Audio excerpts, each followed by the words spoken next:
Hello दोस्तों, मैं दीपक स्वागत करता हूँ आपके अपने इस यूट्यूब चैनल जय हिंद भाई दीपक सर पे। दोस्तों, जैसा कि आप लोग थंबनेल पर देख रहे होंगे कि आज जो फ्रांस क्रांति है, जो फ्रांस क्रांति का श्रृंखला चल रही थी, उसका आज पार्ट नंबर 4 है। मैंने 1, 2, 3 ये सारे पार्ट को अपलोड कर दिया है। अगर आप उसको नहीं देखे होंगे जाके यूट्यूब पर देख लेंगे, ताकि यह जो पोर्शन है या जो वीडियो है आपको अच्छी तरीके से समझ में आ जाएगा। हाँ, आप इस वीडियो को अच्छी तरीके से कलम किताब कापी कलम निकाल के लिख लेंगे, ताकि आपको इन पार्ट से कोई समस्या ना हो। तो आज इस वीडियो के माध्यम से आतंक राज, उसके बाद महिलाओं ने कैसे कैसे क्रांति की, साथ साथ दास प्रथा का उन्मूलन, यह वीडियो हो सकता है अंत भी पूरा टॉपिक का, जो पूरा फ्रांस क्रांति वाला टॉपिक है, इसका इस वीडियो में अंत हो जाएगा। इसके बाद आपका आएगा पार्ट 2 जो रूसी क्रांति है। तो हम पढ़ते हैं किसके बारे में, आतंक राज, यहाँ से स्टार्ट करना था। इसके पहले मैंने आपको जैकोब इनकलाब के बारे में बता दिया था। जैकोब इनकलाब एक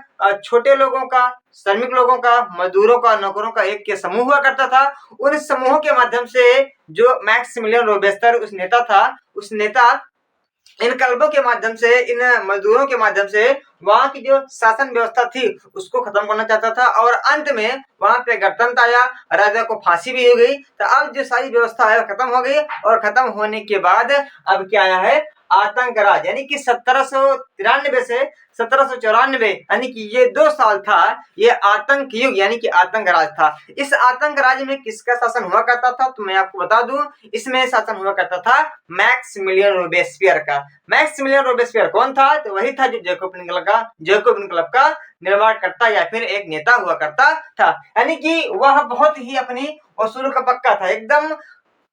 अगर आप मान लीजिए तो एकदम अपने असूल को पक्का था। अगर एक बात जो कह देता था, मान लीजिए वह पत्थर की लकीर है। यानी कि इसमें जो शासन हुआ, इसको आप लिखेंगे, इसमें जो शासन हुआ किसका हुआ, रोबेस्पियर का। रोबेस्पियर का रोबेस्पियर का रोबेस्पियर का शासन था। ठीक, इसमें क्या हुआ, क्योंकि रोबेस्पियर बहुत ही ज्यादा खतरनाक आदमी था। अब इसने सभी लोगों, चाहे वह राजा हो, चाहे वह कोई कुलीन हो, चाहे वह कोई अगर शत्रु है, जो यहाँ मैक्सिमिलियन रोबेस्पियर था, वह शत्रुओं को, राजा की राजघराने वालों को, साथ साथ ऐसे सभी पादरी वर्ग, ऐसे सभी कुलीन वर्ग, जो उसको लगता था कि नहीं ये कुछ दुष्ट प्रवृत्ति के हैं, इन सभी को बंदी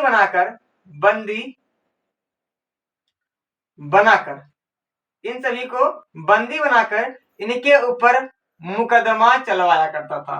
अगर मुकदमा में ये द्रोही या फिर इनका जो मुकदमा था, इससे ये देशद्रोही साबित होते थे, देशद्रोही अगर ये साबित हो जाते थे, तो इनके लिए उस समय एक मशीन हुआ करती थी। यह मशीन पूरे इतिहास में बहुत फेमस है, जिसका नाम है गिलोटिन। क्या नाम है, गिलोटिन मशीन। गिलोटिन मशीन अगर बता दूं मैं आपको, तो यह एक ऐसे 2 खंभे, क्या है, 2 खंभा ऐसे है, उस खंभे के बीच ऐसे यह एक लटकी हुई मशीन है। ये इसकी धारी है, बड़ी तेज है। लोगों को यहाँ पे रखते थे और मशीन को ऐसे छोड़ देते थे, और उस आदमी का जो गला है वह कट जाता था। तो ऐसी मशीन थी। इस मशीन के अगर निर्माण की बात की जाए, तो एक डॉक्टर था। इस मशीन का अगर निर्माण की बात की जाए, इसका निर्माण कौन किया था, तो एक डॉक्टर था जिसका नाम था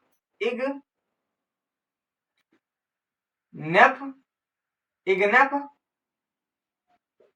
जोसेफ गिलोटिन, और यह अपने नाम पर ही उस मशीन का नाम रखा था, जो 1789 के दौरान फ्रांस में बनाया हुआ करता था। ठीक, तो जो मैक्सिमिलियन रोबेस्पियर था, ये अपने यहाँ लोगों को जो दंड देने का काम करता था, इसी मशीन के माध्यम से देने का काम करता था। यह नीतियों का बहुत पक्का था। अगर कोई भी इसको रखता था नहीं, या समाज के लिए धब्बा है, समाज के लिए खराब है, या देशद्रोही काम कर रहा है, या फिर ऐसे काम कर रहा है जिससे जनता को अनेक प्रकार की समस्याएं होती हैं, अगर थोड़ा सा भी गलती करे तो उसको तुरंत यह गिलोटिन मशीन पे चढ़ा देता था। अब काम उसका हो जाता था खत्म।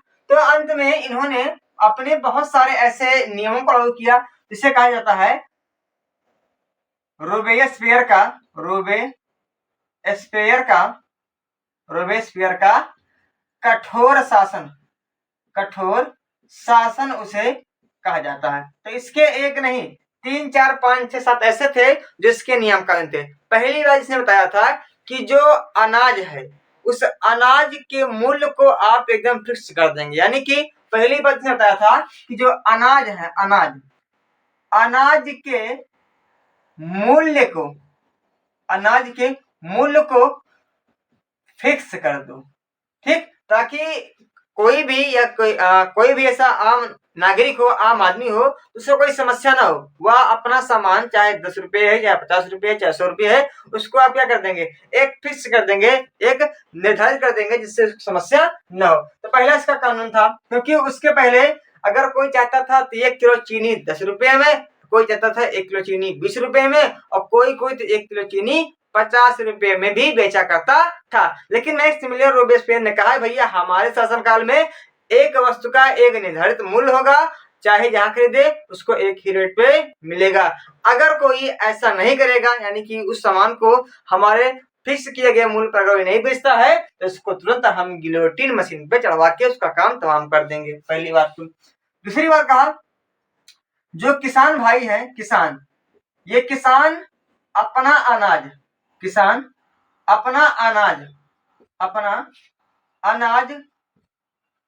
शहर ले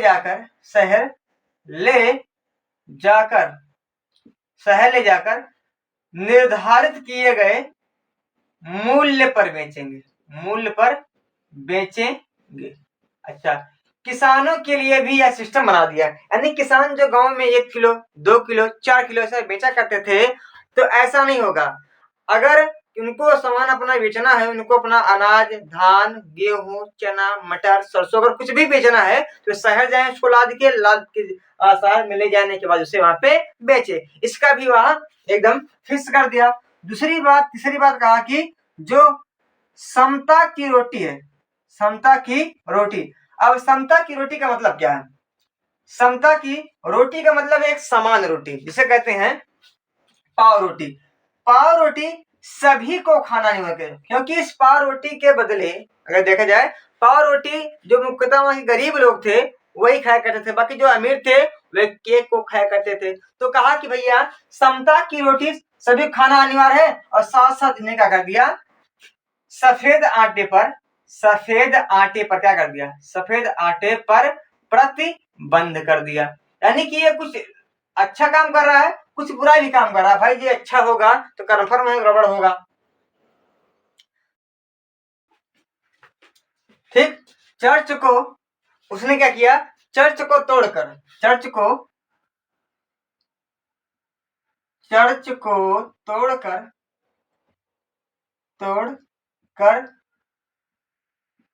दफ्तर या फिर ऑफिस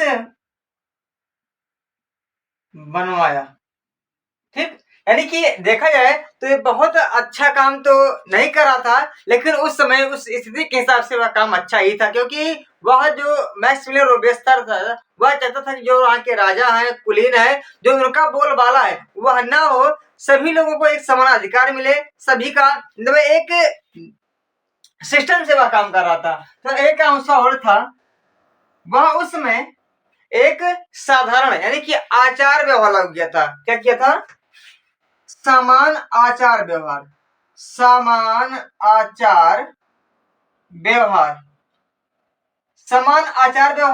लागू किया था। इसका मतलब क्या है? वह कहता था कि कोई भी बड़ा वर्ग नहीं है, न कोई छोटा वर्ग है, सब एक समान है, सभी एक दूसरे के समान व्यवहार करे। कोई किसी से, जैसे राजा अगर कोई होता है या कोई जो बड़ा था, उसको ऐसी फीलिंग आती थी कि हम बड़ा है भैया, तो छोटे लोगों को एकदम नौकर की तरह व्यवहार करते थे। यानी कि कुल मिला के जो बड़े लोग हैं और जो छोटे लोग हैं वो सब इक्वल हैं, सब एक दूसरे से समान व्यवहार करे, कोई ना बड़ा ना छोटा है। यानी कि ऐसे सिस्टम को लागू किया था। और साथ साथ उसने एक शब्द है वहां पे जिसका नाम था मानस्यूर। एक शब्द है जिसका अर्थ होता है महोदय। क्या होता है? महोदय। और एक शब्द और है मदाम। क्या है? मदाम, जिसका अर्थ होता है महोदया। क्या होता है? महोदया। तो इस मदाम और मंसूर को ये हटवा दिया और इसके स्थान पे यानी कि महोदय का जो अगला मतलब अगला शब्द होगा वह सितोएन होगा और मदान के स्थान पे जो महोदय के लिए शब्द उपयोग होगा उसको कहते हैं सितोइन शब्द। इसी प्रकार यह अनेक कार्य करता था, लेकिन एक बार ऐसा हुआ कि अपने ही नीतियों में, क्योंकि एक मामला ऐसा था कि एक बार यहाँ कहा था कि यहाँ से एक रोड बनना चाहिए, लेकिन कुछ समय बीत गया और रोड नहीं बना और अगली बार कह रहा था कि रोड बनाना यहाँ पे बिल्कुल गलत है। तो लोगों ने इसका विरोध किया, क्या कि सबको तुम तो मार रहे हो, अगर तुम्हारी बात कोई नहीं मार रहा है, अपनी बात से कट रहा है तो उसको आप मार रहे हो और आप स्वयं अपनी बात से कट रहे हो। आपने कहा था रोड बनना चाहिए, आप रोड नहीं बनवा रहे हो, यानी कि आप भी गलत हो। तो लोगों ने इसका खूब विरोध किया और विरोध करने के कारण भैया अब मजबूरी बस, अब नीतियों का पक्का था और लोगों ने विरोध किया तो उसने कहा कि भैया अगर हमने गलती की, जैसे मैं दूसरों को सजा देता हूँ, तो अगर मैं गलती किया हूँ तो मुझे भी आप लोग सजा दो। ठीक, तो इसको भी 1794 में गिलोटिन मशीन पर चढ़ा दिया और क्या हुआ, और इसकी हत्या कर दी। ठीक, तो इस प्रकार जो है वह आतंक राज समाप्त हो गया। अब इसके बाद जो आपका आता है महिलाओं ने कैसे कैसे क्रांति की, इसको थोड़ा सा मिटा दे। उसके बाद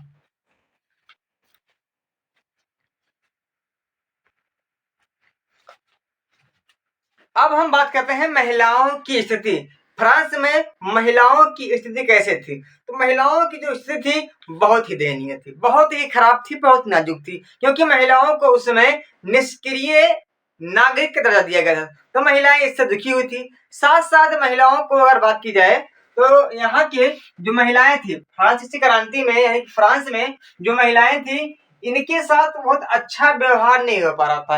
यानी कि उनकी स्थिति तो कुछ ठीक ठाक थी, जो बड़े वर्ग की थी यानी कि पादरी जो कुलीन वर्ग की थी उनकी तो स्थिति थोड़ा ठीक ठाक थी, लेकिन जो महिलाएं निचले वर्ग की थी, मजदूर की थी, श्रमिक की थी, उनकी जो स्थिति थी बहुत ही दयनीय थी। यानी कि अगर हम बात की जाए तो जो प्रथम या फिर सेकेंड वर्ग की जो महिलाएं हैं उनको शिक्षा का अधिकार दिया गया था थोड़ा मोड़ा, साथ साथ उनको व्यवसायिक अधिकार भी दिया गया था। व्यवसायिक यानी कि व्यवसाय कर सकती थी, यानी कि इन सभी चीजों में उनका जो इंटरेस्ट अगर है तो ये कर सकते हैं, पढ़ाई कर सकते हैं। लेकिन अगर बात की जाए वहीं पे पहले वर्ग की महिला की, अगर पहले वर्ग की महिला की बात की जाए यानी कि श्रमिक वर्ग की, तो इन महिलाओं का जो काम है वह कढ़ाई करना, बुनाई करना, सिलाई करना, साथ साथ घर का पालन पोषण करना, ठीक, सब्जी बेचना, यानी कि जितना छोटे से छोटा काम हो सकता था, जितना छोटा काम हो सकता था, ये सारी महिलाएं करती थी। इनको न तो पढ़ने का अधिकार था, न व्यवसाय में अनेक प्रकार के ट्रेनिंग, न तो कलाकारी, यानी कि कुछ भी एक जो अच्छा व्यवहार होता है, अच्छा पद होता है, इनके लिए बना ही नहीं था। बना किसके लिए था? तो केवल फर्स्ट और सेकंड के लिए। तो ये महिलाओं ने क्या किया, साथ साथ इन महिलाओं ने भी क्या किया, जैकोबिन क्लब के माध्यम से शामिल हुए और अनेक प्रकार से अपने अधिकारों की मांग की। उन्होंने कहा हमें भी शिक्षा का अधिकार चाहिए, हमारा जो विवाह है हमारी इच्छा के अनुसार होना चाहिए, यानी कि अनेक प्रकार से उन्होंने मांगे की। अगर देखा जाए उस दौरान फ्रांस की क्रांति में जो महिला का, फ्रांस की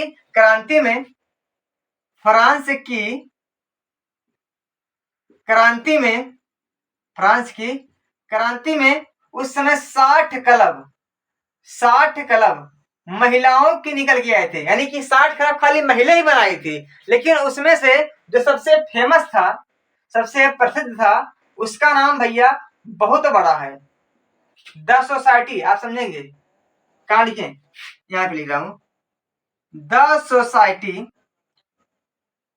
द सोसाइटी ऑफ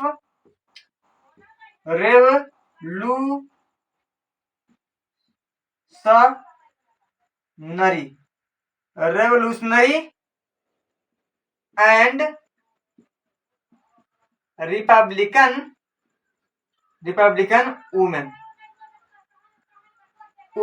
यह जो क्लब था उस समय फ्रांस की महिलाओं के लिए बहुत ही फेमस क्लब हुआ करता था। महिलाओं ने इसके आधार में इसमें शामिल हुए और शामिल होने के बाद अपनी मांगों को रखा। कहा कि भैया अगर देश में रहते हैं तो हमारा भी अधिकार है, हमें जो निष्क्रिय नागरिक का दर्जा मिला है उस दर्जे को रद्द कीजिए। जैसे आम आदमियों का व्यवहार है, आम आदमियों का अधिकार है, वैसे मेरे साथ और मुझे भी दीजिए। महिलाओं ने इसके साथ लगातार संघर्ष करते गए। इसमें महिलाओं को, अनेक प्रकार की महिलाओं को जिसमें शामिल थी, बड़ी बड़ी महिलाएं जो फेमस थी, जो क्रांतिकारी थी, उनको गिरफ्तार भी किया गया और कुछ को मृत्युदंड भी दिया गया। तो लेकिन महिलाओं ने अपना संघर्ष जारी रखा। उन्होंने कहा हमें शिक्षा का अधिकार चाहिए, हमें अपने इच्छा के अनुसार विवाह चाहिए, हमें समाज में अनेक प्रकार के जो अधिकार है, साथ साथ जो हमें निष्क्रिय नागरिक का दर्जा मिला गया है, उन सभी सिस्टम से हमको अलग किया जाए, हमें भी एक आम आदमी की तरह व्यवहार किया जाए। तो उन्होंने अनेक प्रकार की अपनी मांगे रखी और इन मांगों को पूरा किया। उनके साथ जो कानून बनाए गए, बाद में महिलाओं को जो कानून बना के उनको अधिकार दिए गए, बात यह है उन्हें जो अधिकार दिए गए, महिलाओं को जो अधिकार दिए गए, क्या क्या दिया गया? पहली बात, उन्हें विवाह करने का जो अधिकार था, विवाह करने का जो अधिकार था वह इसके उनकी इच्छा के अनुसार हुआ। यानी कि अब यह सिस्टम बन गया कि महिलाएं भैया अपने इच्छा के अनुसार विवाह कर सकती हैं। उनके पिता या माता उनके ऊपर दबाव नहीं डालेंगे कि भैया हम लड़का हेरे हैं, आप उससे विवाह कर लीजिए। नहीं, ऐसा नहीं होता।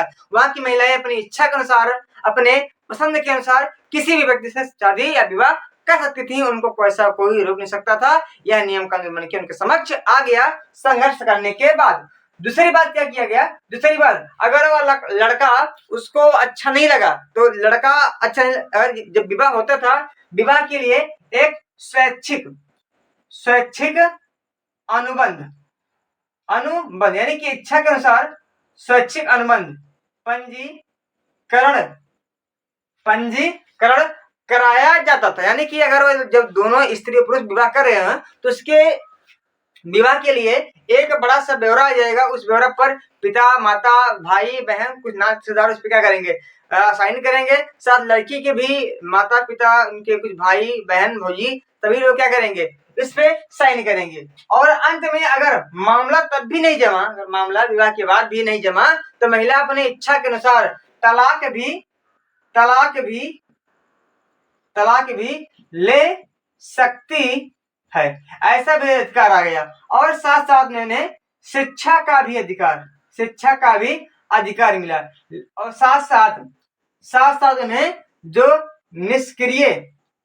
निष्क्रिय नागरिक का दर्जा मिला है, निष्क्रिय नागरिक का दर्जा मिला है, उसको भी वह रद्द किया, यानी कि सक्रिय नागरिक बन गए। लेकिन अगर एक बात देखें तो महिलाओं को इसमें भी अभी वोट देने का अधिकार नहीं है। वे चाहती थी कि हमें वोट देने का अधिकार हो, तो महिलाओं ने फिर भी संघर्ष किया, लगातार संघर्ष, यानी कि मार काट जो भी हो सकता था उनसे सब करती थी। और अंत में एक दौर ऐसा आया सन 1948, यानी बहुत समय बाद 1946 का समय ऐसा आया कि महिलाओं को मताधिकार, फ्रांस की महिलाओं को मताधिकार भी मिल गया। तो यहाँ की लेकिन बहुत समय, यानी कि बहुत लंबे संघर्ष के बाद उनको जाके मताधिकार मिला। यानी कि अगर देखा जाए, अगर बात की जाए तो महिलाओं ने अपने इस फ्रांस क्रांति के दौरान बहुत सारे संघर्ष किए। अगर संघर्ष न करते तो शायद उनको ऐसा अधिकार नहीं मिल पाता। तो अगर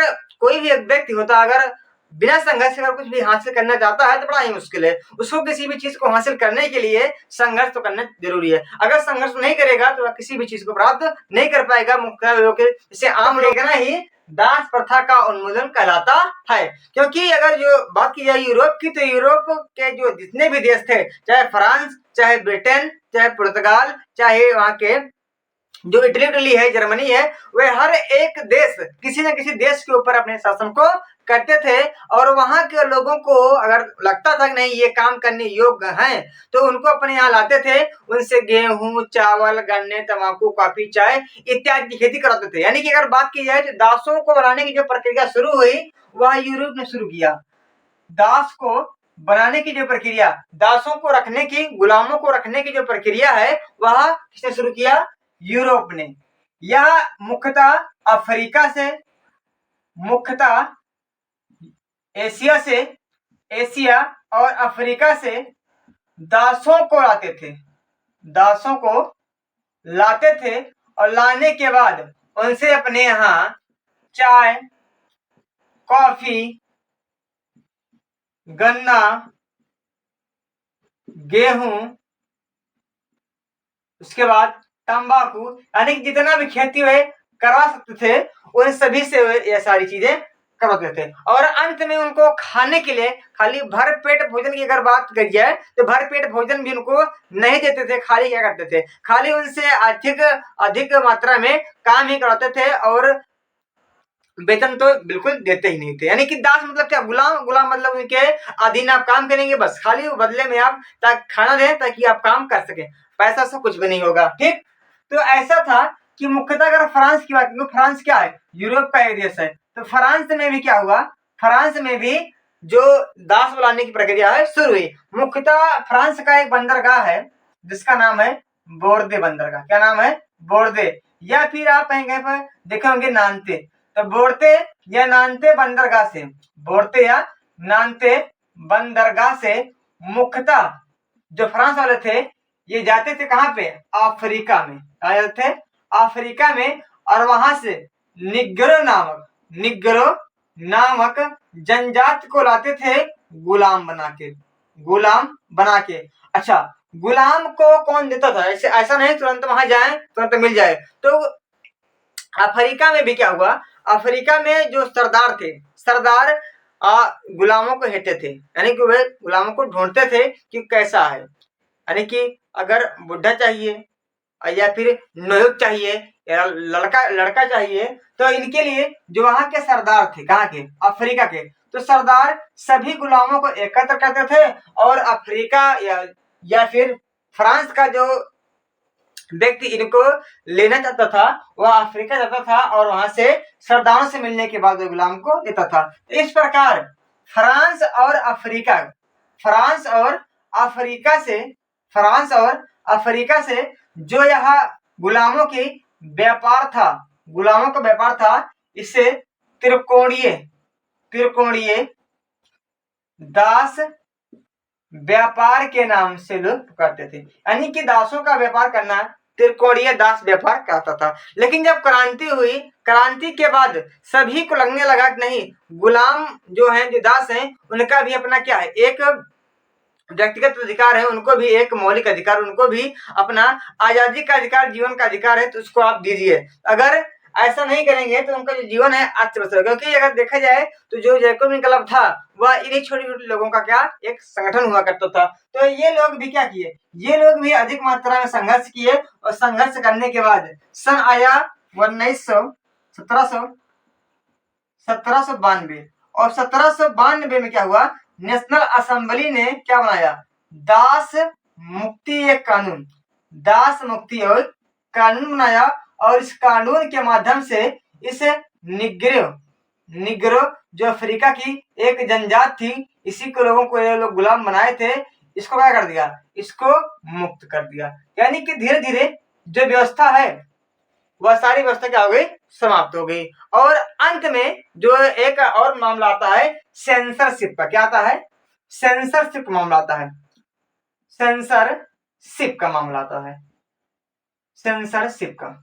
इसमें क्या था? इसमें अगर बात की जाए, इसमें जो आपके समाचार पत्र, कोई पुस्तक या किताब, बात की जाए कोई किताब की बात की जाए या फिर नाटक की बात की जाए या फिर किसी संगीत की बात की जाए, तो अगर इन सबको फ्रांस में लॉन्च करना है, फ्रांस में लॉन्च करना है, तो वहां के राजा से अनुमति लेनी पड़ती थी, राजा से अनुमति लेनी पड़ती थी। अगर मान लीजिए खिलाफ हुआ, अगर कोई भी ऐसा घटना, कोई ऐसी कहानी, कोई ऐसा नाटक या किताब राजा के खिलाफ लिख दिया गया तो राजा उसको लॉन्च ही नहीं करता था। तो लोगों ने भी इसका विरोध किया, क्या कि जो कहानी है, कविता है, किताब है या समाचार पत्र है, तो राजा के बिना अनुमति के पारित हो। और लोगों ने संघर्ष किया और संघर्ष करने के बाद जो स्थिति वह बदल गई, स्थिति का किसी जो वहां की स्थिति थी वह बदल गई और इस प्रकार यह पुस्तक क्या हो गया, और इस प्रकार जो है सेंसस की व्यवस्था थी अभी समाप्त हो गई। तो इन्हीं सभी के साथ जो आपका टॉपिक होता है एकदम मोटी मोटा आपका यहाँ पे समाप्त होता है। अब मिलते हैं अगले पाठ के माध्यम से। आज की रचना काफी। जय हिंद, जय भारत।